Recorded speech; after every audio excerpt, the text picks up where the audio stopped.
der Mehlsuppe heute noch. Kinder wollten sie nicht essen. Weil das mit dumpfig ist. Was dumpfig? Von wann ist es denn? Von St. Martin. Ach, Luisa, dass sich so lange kein Mehl hält, weil... Die Grütze. Dann muss sie mit dem Jungen zum Schuster gehen. Ja.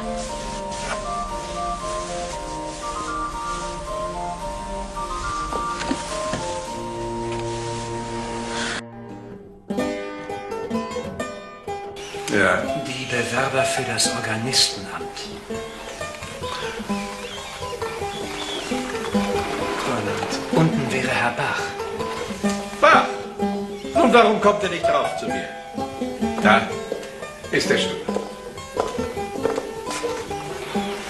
Was kann er zahlen? Ja, in Hamburg ist es üblich, für das Amt zu bezahlen. Das ist der springende Punkt. Herr Hauptpastor, ich kaufe das Amt nicht. Ach, kaufen. Zu kaufen ist es gar nicht. Denn Hamburg hat ihm weit mehr zu bieten. Hier sagt sich doch die ganze Welt guten Tag. Auch die musikalische Welt. Schüler, so viel er will. Und die Privatmusiken bei den Patriziern, das wird bezahlt. Hier wird mit der Musik verdient, Bach. Ich gehe mit meiner Kunst nicht zum Markt. Das ist ein Hamburger Mitbewerber. Hat für den Fall seiner Wahl 4000 Mark in Courant angeboten. 4000 Mark? So viel Geld habe ich noch nie in meinem Leben beisammen gesehen. Kann es nicht irgendwo leihen? Nein.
Jeden Sonntag eine neue Kantate.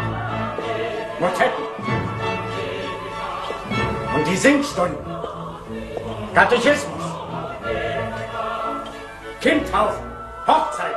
Begräbnisse. Und das Resultat? Überall ist man angesehen als in diesem Leipzig.